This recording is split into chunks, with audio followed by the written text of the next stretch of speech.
قرآن مجید و فرقان حمید کا یہ پہلا پارہ ہے اور وسیلے کے ثبوت میں یہ دوسری آیت مقدسہ ہے۔ پہلی آیت تو یا ایھا الذین آمنوا اتقوا اللہ وابتغوا الیہ الوسیلہ، دوسری آیت پہلا پارہ سورہ البقرہ اور آیت نمبر 37 ہے۔ آیت کو دوبارہ سماعت فرما لیجیے، آسان سا ترجمہ عرض کرتا ہوں، اس کو بھی سماعت فرما لیں اور پھر جو کچھ اہل علم نے لکھا وہ ساری باتیں آپ کی خدمت میں پیش کرتا ہوں۔ قرآن مجید و فرقان حمید نے فرمایا فَتَلَقَّى آدَمُ مِن رَّبِّهِ كَلِمَاتٍ فَتَابَ عَلَيْهِ إِنَّهُ هُوَ التَّوَّابُ الرَّحِيمُ۔ پھر سیکھ لیے آدم نے اپنے رب سے کچھ کلمے،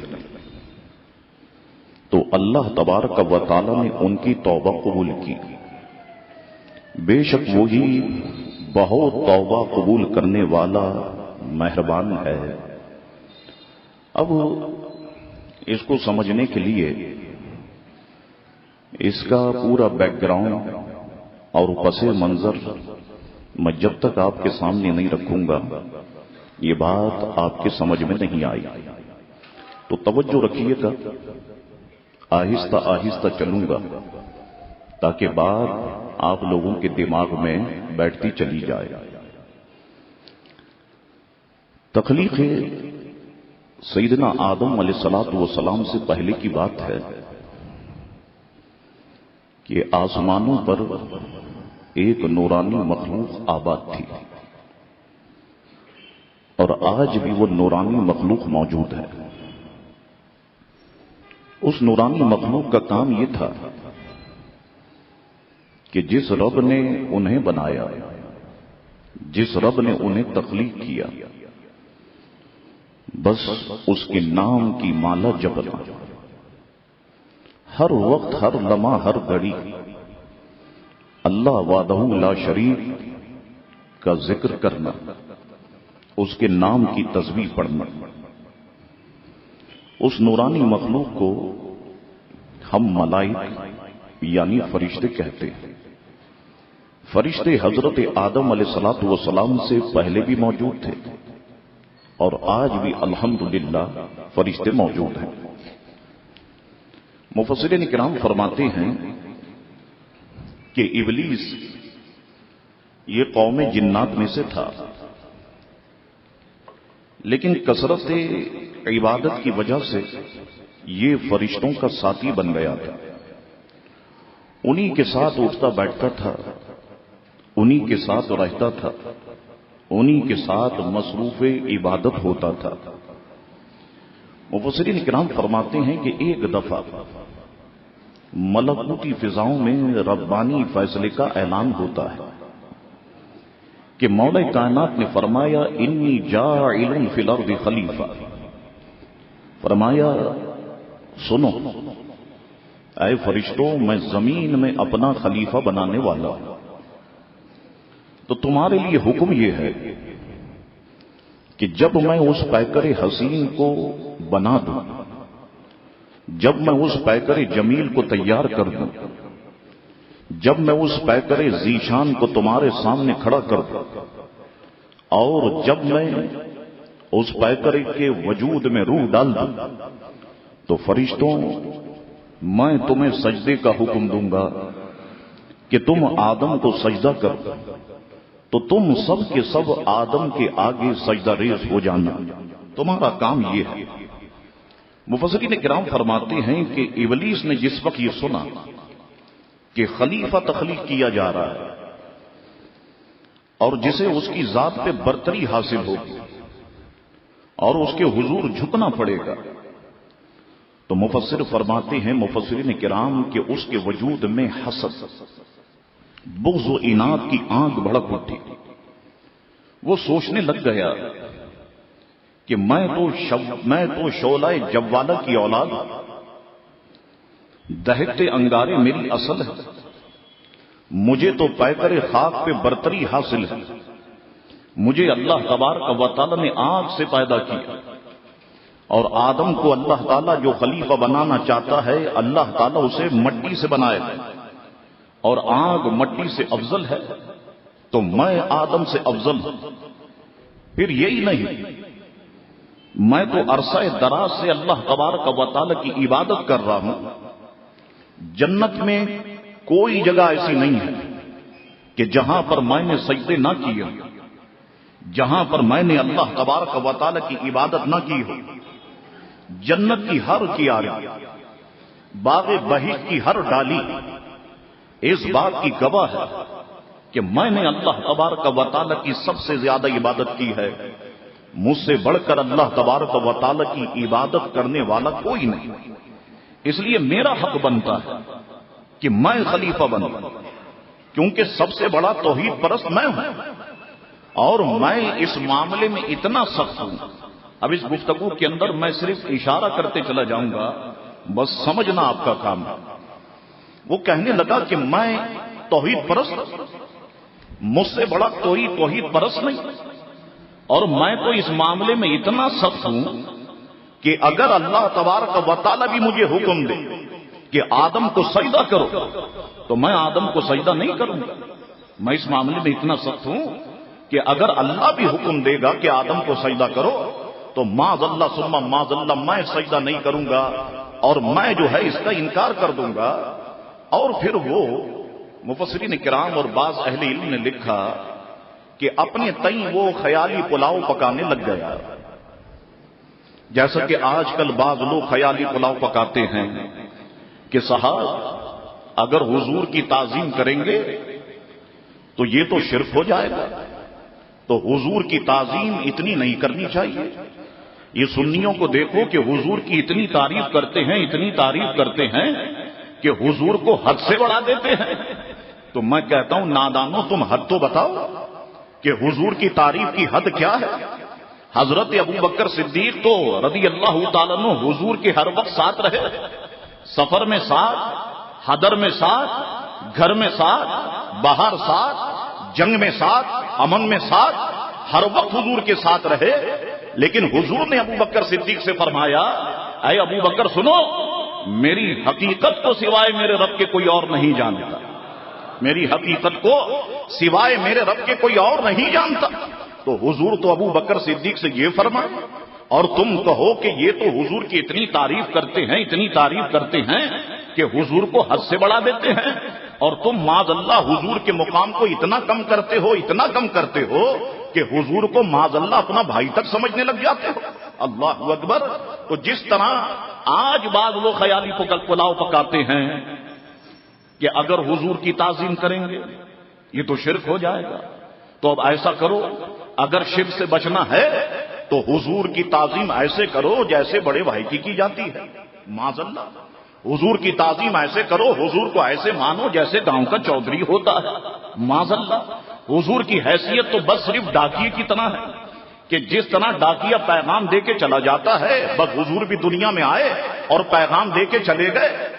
تو ان کے نزدیک حضور کی تعظیم معاذ اللہ شرک ہے۔ اور میں آپ کو بتاؤں، بالکل واضح طور پر انہوں نے اپنی کتابوں میں بھی لکھا کہ اگر نماز میں، ذرا غور سے سننا، کوئی حوالہ مانگے گا میں حوالہ بھی پیش کروں گا، اگر نماز میں جانور کا خیال آ جائے نماز فاسد نہیں ہوگی، نماز پہ کوئی اثر نہیں پڑے گا۔ اگر نماز میں زنا کا خیال آ جائے تب بھی نماز فاسد نہیں ہوگی، نماز پہ کوئی اثر نہیں پڑے گا۔ ہاں، اگر نماز میں پیارے مصطفیٰ کا خیال آ جائے تو نمازی مشرک ہو جائے گا۔ زنا کا خیال آنے سے فرق نہیں پڑے گا اور جانور کا خیال آنے سے فرق نہیں پڑے گا، حضور کا جب خیال آئے گا تو بندہ مشرک ہو جائے گا۔ اللہ اکبر۔ اب میں اس پر غور کر رہا تھا رات بھر اور سوچ رہا تھا بہت ساری باتوں پر کہ یہ بات انہوں نے کیوں کہی اور اس کی لاجک کیا ہے۔ وہ کہتے ہیں دیکھو، جب جانور کا خیال آئے گا تو حقارت کے ساتھ آئے گا، زنا کا خیال آئے گا تو حقارت کے ساتھ آئے گا۔ آپ نماز میں اللہ کی عبادت کر رہے ہیں، اب نبی کا خیال جو نماز میں آئے گا یہ تعظیم کے ساتھ آئے گا، تو نماز میں نبی کی تعظیم ہو گئی، یہ شرک ہو گیا۔ اب میں اسے سارے مولویوں کو چیلنج کرتا ہوں، آؤ میرے سامنے ایک نماز پڑھ کے بتا، اب ذرا غور سے سنیے گا، اس نقطے کو دماغ میں رکھیے گا. خیال دو ہی طریقے سے آتا ہے، کسی کا بھی خیال یا تو تعظیم کے ساتھ آئے گا یا حقارت کے ساتھ آئے گا. ٹھیک ہے، آپ نماز پڑھنے کے لیے کھڑے ہوئے، اب نبی کا خیال اگر تعظیم کے ساتھ آیا تو ان مولویوں کے نزدیک بندہ مشرک اور نماز اس کی ختم. اچھا، نبی کا خیال اگر حقارت کے ساتھ لاؤ گے تو ہمارے نزدیک تو بندہ دار اسلام سے خارج.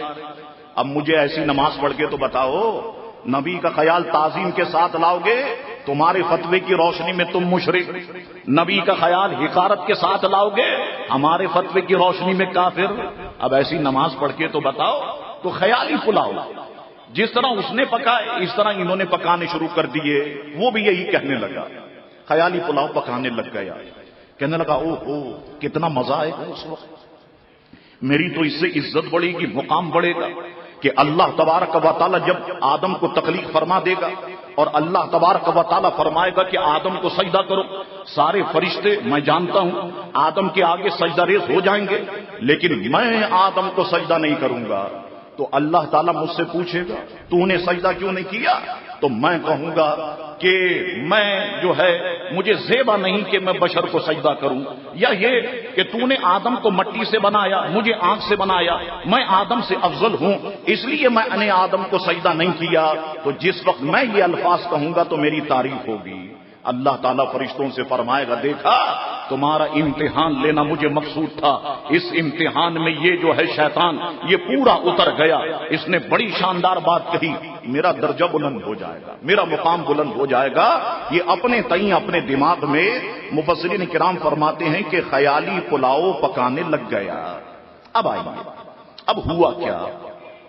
مفسرین کرام فرماتے ہیں اب وہ وقت آ گیا، اللہ تبارک و تعالی نے پیکر آدم کو تیار کر دیا، اور حضور کریم علیہ السلام کی حدیث شریف بھی ہے اور دیگر اہل علم کے قول بھی ہے، اور میرے پاس اس وقت موجود ہے کہ جب حضرت آدم علیہ السلام کے پیکر کو تیار کر دیا تو اللہ تبارک و تعالی نے حضرت آدم کے پیکر کو بغیر روح کے جب تک چاہا آدم کے پیکر کو رکھا.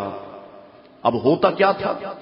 حضور نے بھی فرمایا اور مفسرین نے بھی لکھا کہ شیطان اور فرشتوں کو جب پتا چلا کہ حضرت آدم کا پیکر تیار ہو گیا، اب اس پر گفتگو ہے کہ حضرت آدم کا پیکر کہاں پہ تیار ہوا. بعض نے کہا کہ حضرت آدم کے جسم کو زمین پہ تیار کیا گیا، اس کے بعد جنت میں لے جایا گیا، وہاں پر روح ڈالی گئی. بعض نے کہا کہ جنت ہی میں تیار کیا گیا اور وہاں پر روح ڈالی گئی. تو یہ ایک بحث ہے، اگر آپ تفاسیر کی طرف جائیں گے تو وہ ساری باتیں آپ کو مل جائیں گی. حضرت آدم کا پیکر تیار ہے، فرشتے آئے، فرشتے اللہ تبارک و تعالی کی اس حسین تخلیق پر حیران ہو گئے. اس حسین تخلیق پر حضرت آدم کا پیکر بڑا شاندار، بڑا خوبصورت. اور یہ بات ذہن میں رکھیے گا کہ اللہ تعالیٰ نے جب حضرت آدم کو بنایا، ایسا نہیں کہ حضرت آدم پہلے بچے تھے پھر بڑے ہوتے گئے، ایسا نہیں، بلکہ اللہ تعالیٰ نے حضرت آدم کو بڑا ہی بنایا. حضرت آدم کا قد کتنا تھا؟ مفسرین کرام نے لکھا 90 فٹ حضرت آدم کا قد تھا، 90 فٹ حضرت آدم کا قد تھا. اور بعض مفسرین نے لکھا کہ چوڑائی جو تھی وہ 7 ذرا جو ہے وہ چوڑائی تھی. اللہ اکبر. اب آ گیا شیطان اور فرشتے آ گئے محو حیرت. سرکار فرماتے ہیں یہ شیطان حضرت آدم کے گرد گھومنے لگا، فرشتوں سے کہنے لگا اللہ تعالیٰ نے دیکھو یہ اپنا خلیفہ بنایا، ذرا دیکھو یہ آدم کے جسم میں تو سوراخ ہی سوراخ ہے. لیکن پھر کہنے لگا کہ ہاں فرشتوں، مفسرین نے بھی اسے لکھا ہاں فرشتوں، الٹے ہاتھ کی طرف ایک چیز ہے، یعنی جسے دل لگتا ہے کہ یہ کوئی خاص چیز ہے، یہ ایسی چیز ہے کہ جس پر اللہ تعالیٰ اپنے انوار و تجلیات کا نزول فرمائے گا، یہ بڑی خاص چیز ہے. چنانچہ وہ فرشتوں سے یہ گفتگو کرنے لگا. اللہ اکبر. اب ہوا کیا؟ اب مفسرین کرام فرماتے ہیں کہ اللہ تبارک و تعالی نے ایک بات بڑی سمجھنے کی، اور آپ کا مشام جاں معطر ہوگا، آپ خود کہیں گے اپنی زبان سے سبحان اللہ. اب اللہ تبارک و تعالی نے روح کو حکم دیا کہ روح آدم علیہ السلام کے جسم میں داخل ہو جائے. مفسرین کرام فرماتے ہیں روح جب حضرت آدم علیہ السلام کے جسم کے قریب پہنچی ٹھہر گئی. کیوں ٹھہر گئی؟ اب اس پر مفسرین کی گفتگو ہے. روح ٹھہر گئی کیونکہ تنگ جگہ تھی اور ایک اندھیری کوٹری تھی. تنگ و تاریک جگہ، اندھیری کوٹری. روح نے جب اسے دیکھا تو روح پیکر آدم کے پاس آ کے ٹھہر گئی، اندر داخل نہیں ہوئی. اب اللہ تعالی نے جسم آدم کو نور مصطفیٰ سے منور فرما دیا. جیسے ہی اللہ نے نور مصطفیٰ کو آدم کی پیشانی میں رکھا، اب روح آدم علیہ السلام کے جسم میں داخل ہوئی. اللہ اکبر. بتاؤ حضور وسیلہ ہوئے یا نہیں ہوئے؟ حضور کا نور رکھا اور اب روح جو ہے وہ جسم میں داخل ہونے لگ گئی. تو روح ہم سب کے وجود میں آئی ہے تو پیارے مصطفیٰ کے صدقے اب دعا کرو کہ وقت آخر جب نکلے تو چہرہ مصطفیٰ سامنے چمک رہا اور پھر دید ہوتی رہے دم نکلتا رہے، دید ہوتی رہے دم نکلتا رہے کہ حضور کو ہم دیکھتے رہیں اور ہماری روح ہمارے جسم سے نکل جائے، تب تو ہمارا مقصد یہ پورا ہو جائے گا. اللہ اکبر. اب روح ٹھہر گئی. اللہ نے نور مصطفیٰ کو جب پیشانی آدم میں رکھا، مفسرین فرماتے ہیں کہ اب روح حضرت آدم علیہ السلام کے جسم میں داخل ہو گئی. حضرت آدم علیہ السلام کے جسم میں داخل ہوئی. پھر اس پر گفتگو ہے، وہ وہیں پر آپ تفاسیر کی طرف دیکھ سکتے ہیں کہ حضرت آدم علیہ السلام کے دماغ میں آئی تو حضرت آدم کو چھینک آئی. حضرت آدم نے کہا الحمدللہ. اللہ تعالیٰ نے جواب میں فرمایا یرحمک اللہ. حضرت آدم علیہ السلام کی جب پیٹھ تک آئی روح تو حضرت آدم علیہ السلام نے کھڑے ہونے کی کوشش کی لیکن کھڑے نہیں ہو سکے. اللہ تعالیٰ نے فرمایا انسان بڑا جلد باز ہے، انسان بڑا جلد باز ہے. کھڑے ہونے کی کوشش کی کیونکہ روح ابھی ناخنوں تک نہیں پہنچی تھی، ابھی آدھی تھی. کھڑے ہونے کی کوشش کی، کھڑے نہ ہو سکے. اللہ اکبر. اب جب روح پورے جسم میں آ گئی اللہ تعالیٰ نے آدم سے فرمایا آدم فرشتوں کو سلام کرو. آدم علیہ السلام نے سلام کیا السلام علیکم. فرشتوں نے جواب دیا وعلیکم السلام. اللہ تعالیٰ نے فرمایا یہی آپ کے چاہنے والوں کا سلام ہوگا، یہی آپ کے چاہنے والوں کا سلام ہوگا. آپ کی اولاد اس طریقے سے ایک دوسرے کو سلام کرے گی اور جواب دے گی. اللہ اکبر. واپس آئیے. پیکر آدم تیار ہو گئے، خوبصورت وجود. لقد خلقنا الانسان فی احسن تقویم. اللہ تبارک و تعالی نے انسان کو بہت خوبصورت تخلیق فرمائی، بہت حسین و جمیل انسان کو بنایا. اب اللہ تبارک و تعالی نے حکم دیا کہ آدم کو سجدہ کر. کیا ہوا؟ سارے فرشتے سجدہ ریز ہو گئے. قرآن فرماتا ہے الا ابلیس ابا واستکبر وکان من الکافرین. سوائے ابلیس کے منکر ہوا، غرور کیا، کافر ہو گیا. منکر ہوا، غرور کیا، کافر ہو گیا. اور حضرت آدم کو جب فرمایا سجدہ کرو تو پیٹ پھیر کے کھڑا ہو گیا کہ میں تو آدم کو سجدہ نہیں کروں گا. اب یہاں پر گفتگو کو روکتا. اب سجدے سے متعلق ایک حسین گفتگو آپ کے سامنے رکھتا ہوں، پھر واپس یہاں پر آؤں گا. میں یاد رکھیے کہ سجدے کی دو قسمیں ہیں. مفسرین لکھتے ہیں ایک ہے سجدہ تعبدی اور ایک ہے سجدہ تعظیمی. سجدہ تعبدی کسے کہتے ہیں؟ اہل علم فرماتے ہیں کسی کو اپنا خالق مان کر اس کے لیے جھکنا، یہ سجدہ تعبدی ہے. سجدہ تعظیمی یہ ہے کہ کسی کو فقط اپنا بزرگ جان کر اس کے سامنے اپنا سر زمین پہ رکھنا، یہ سجدہ تعظیمی ہے. سجدہ عبادت جو سجدہ تعبدی ہے جسے سجدہ عبادت کہتے ہیں، اللہ کے سوا کسی کو کرنا شرک ہے. کسی بھی دین میں یہ جائز نہیں ہے. یہ بات سن لیں جتنے افراد بیٹھے ہیں کہ اللہ کے علاوہ کسی کو سجدہ نہیں کیا جا سکتا. سجدے کے لائق صرف اللہ کی ذات ہے. وہ لوگ کہ جو مزارات پہ جا کے سجدہ کرتے ہیں، ہم اہل سنت و جماعت کا ان لوگوں سے کوئی تعلق نہیں. ہم پر الزام ہمارے جاہلوں کی وجہ سے کہ جاہل لوگ جاتے ہیں جا کر کے مزار پہ سجدہ کرتے ہیں تو تمام علماء اہل سنت کا متفقہ فیصلہ ہے کہ ان جاہلوں سے ہمارا کوئی تعلق اور واسطہ نہیں. لیکن میں کمال بتاؤں، ہم پر الزام ہمارے جاہلوں کی وجہ سے ہے اور ان پر الزام ان کے علماء کی وجہ سے ہے جو ان کے بڑوں نے لکھا. تو ہم کہتے ہیں ہمارا ان جاہلوں سے تعلق نہیں، تو تم بھی تو کہہ دو کہ تمہارا ان مولویوں سے تعلق نہیں، تاکہ معاملہ جو ہے وہ حل ہو جائے اور پھر اتحاد امت کی ایک صورت اور ایک کیفیت پیدا ہو جائے. اللہ اکبر. آئی سجدہ تعظیمی پہلی امتوں میں جائز تھا، جیسے کہ یوسف علیہ السلام کے بھائیوں نے انہیں سجدہ کیا، پہلی امتوں میں جائز تھا. اب یہاں جو اللہ تعالی نے فرشتوں کو حضرت آدم علیہ السلام کو سجدہ کرنے کا حکم دیا، اب اس سے متعلق 4 قول ہیں، اس کو ذہن میں رکھیں.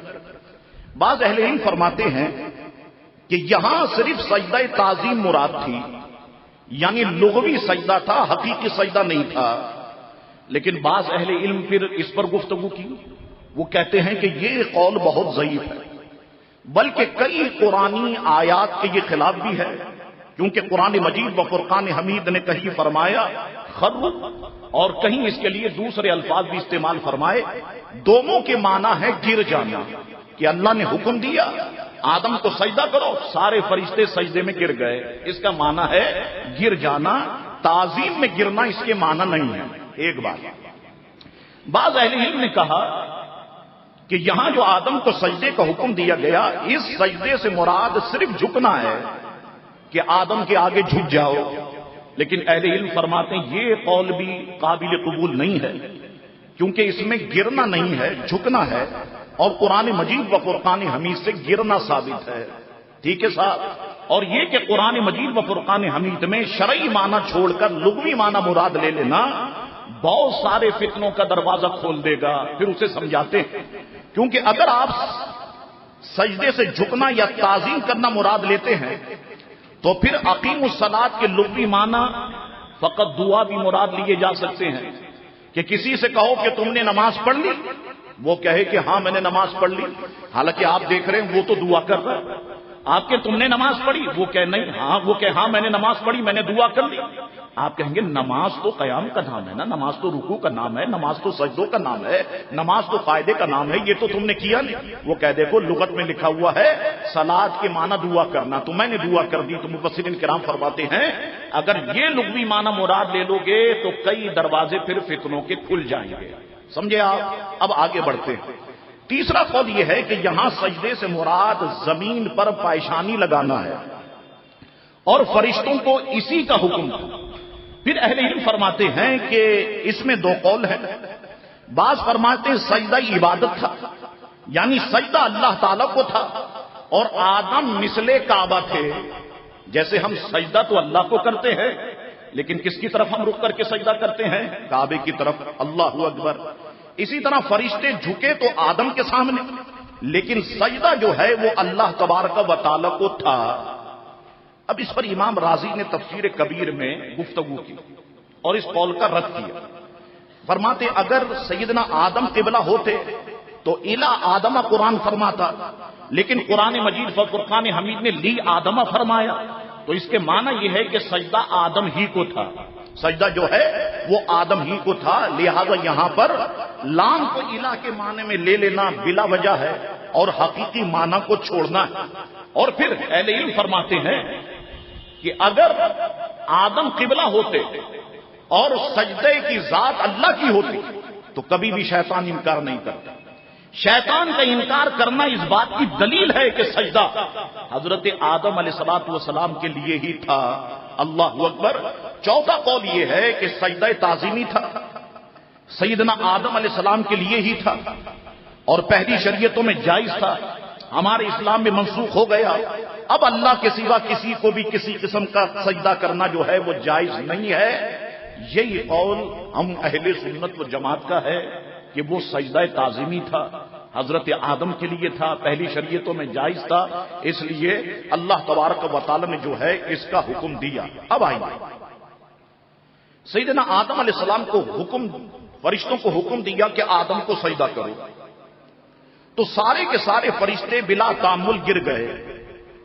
اب یہ علمی باتیں ہیں، اس کو ذرا سمجھیے گا. سب سے پہلے کس نے سجدہ کیا آدم کو؟ اس کے بعد کس نے، اس کے بعد کس نے، اس کو مفسرین فرماتے سب سے پہلے حضرت جبریل سجدے میں گرے، جبریل کے بعد پھر میکائیل گر گئے، میکائیل کے بعد پھر اسرافیل گر گئے، اور اسرافیل کے بعد پھر اسرائیل گرے، اور پھر اس کے بعد سارے فرشتے سجدے میں گر گئے۔ اس لیے اللہ تعالیٰ نے حضرت جبریل کو سب سے بڑا درجہ عطا فرمایا کہ اللہ نے انہیں انبیاء کرام کا خاتم بنا دیا۔ سب سے بڑا درجہ اللہ تبارک و تعالی نے عطا فرمایا۔ اب کیا ہوا؟ واپس آئیے، ابلیس منہ پھیر کے کھڑا ہو گیا، منہ پھیر دیا، اللہ نے حکم دیا کرو، منہ پھیر کے کھڑا ہو گیا۔ اللہ تعالی نے فوراً اس کی شکل کو مسخ کر دی۔ یاد رکھنا کہ ابلیس کا پہلے نام عزازیل تھا، اللہ نے اس کی شکل کو مسخ کر دیا۔ کیا ہو گیا؟ جسم ابلیس کا خنزیر کا ہو گیا اور چہرہ اس کا بندر کی شکل میں تبدیل کر دیا گیا۔ جسم بھی تبدیل ہو گیا، شکل بھی تبدیل ہو گئی، نام بھی تبدیل ہو گیا۔ اللہ اکبر۔ تو اب صوفیہ کرام نے ایک شاندار نقطہ لکھا۔ صوفیہ کرام فرماتے ہیں اس سے پتا چلا کہ اس عالم کی ابتدا تعظیم نبی سے ہوئی، یعنی حضرت آدم کی تعظیم کرائی گئی۔ فرماتے اس عالم کی ابتدا یعنی عالم آخرت کی ابتدا بھی تعظیم نبی سے ہوگی۔ عالم کی ابتدا حضرت آدم سے ہوئی، عالم آخرت کی ابتدا تعظیم مصطفیٰ کریم علیہ الصلوۃ والسلام سے ہوگی کہ سب غلاموں کو، سب لوگوں کو حضور کریم علیہ الصلوۃ والسلام کی بارگاہ میں جو ہے وہ پیش کیا جائے گا۔ اب آئیے، اب آپ کو قرآن مجید و فرقان حمید کا ترجمہ سننے کا مزہ آئے گا اور پڑھنے کا مزہ آئے گا۔ ان واقعات کو قرآن مجید و فرقان حمید نے کئی جگہ پر بیان کیا۔ 8واں پارہ ولو اننا، سورہ آراف اور آیت نمبر 11 سے اگر آپ چلیں تو یہ ساری باتیں قرآن نے بیان کی۔ میں اسے ترجمے کی طرف آتا ہوں، آیات کی طرف جاؤں گا تو وقت میرے پاس لمیٹڈ ہے اور جو باتیں کرنی ہے وہ رہ جائیں گی۔ آپ نماز کے بعد یا عصر کے بعد، مغرب کے بعد اس کا مطالعہ کریں تو یقیناً آپ کو بہت ساری معلومات ہوں گی اور میری بات آپ کے دماغ میں آتی چلی جائے گی۔ اور بے شک ہم نے تمہیں پیدا کیا، پھر تمہارے نقشے بنائے، پھر ہم نے ملائکہ سے فرمایا کہ آدم کو سجدہ کرو تو وہ سب سجدے میں گرے مگر ابلیس، یہ سجدہ کرنے والوں میں سے نہ ہوا۔ فرمایا کس چیز نے تجھے روکا کہ تو نے سجدہ نہ کیا جب میں نے تجھے حکم دیا تھا؟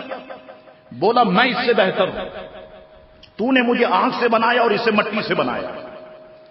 فرمایا تو یہاں سے اتر جا، نہیں پہنچتا کہ تو یہاں رہ کر غرور کرے، نکل، تو ہے ذلت والوں میں سے۔ بولا مجھے فرصت دے اس وقت تک کہ لوگ اٹھائے جائیں۔ اس جگہ قرآن نے اتنے واقعے کو بیان فرمایا۔ اس کے بعد ہم دیکھتے ہیں 14واں پارہ سورہ حجر کو اگر آپ مطالعہ کریں تو آیت نمبر 32 سے لے کر آیت نمبر 43 تک اس بات کو قرآن نے اور واضح کیا، اس کو بھی سنیے گا۔ پھر میں دونوں باتوں کو سامنے رکھ کے گفتگو کرتا ہوں۔ فرمایا ابلیس تجھے کیا ہوا کہ سجدہ کرنے والوں سے الگ رہا؟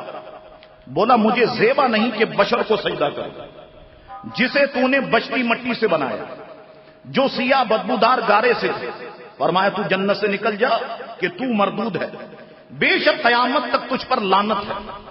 بولا اے میرے رب تو مجھے مہلت دے اس دن تک کہ وہ اٹھائے جائیں۔ فرمایا تو ان میں سے ہے جن کو اس وقت، اس معلوم وقت کے دن تک مہلت ہے۔ بولا اے رب میرے قسم اس کی کہ تو نے مجھے گمراہ کیا، میں انہیں زمین میں بھلاوے دوں گا اور ضرور میں ان سب کو بے راہ کر دوں گا مگر جو ان میں سے تیرے چنے ہوئے بندے ہیں۔ فرمایا یہ راستہ سیدھا ہے جو میری طرف آتا ہے، بے شک میرے بندوں پر تیرا قابو نہیں ہوگا، بے شک میرے بندوں پر تیرا قابو نہیں سوائے ان گمراہوں کے جو تیرا ساتھ دیں گے، اور بے شک جہنم ان سب کا وعدہ ہے۔ یہ قرآن مجید و فرقان حمید نے یہ ساری باتوں کو جو ہے بالکل واضح طور پر بیان فرما دیا۔ اب میں نے 2 پاروں سے آپ کے سامنے آیتیں رکھی، اب ذرا اس پہ غور کریں، بہت کچھ ہے اس میں سیکھنے کے لیے۔ مثلا اللہ تعالی نے ابلیس کے انکار کی وجہ پوچھی،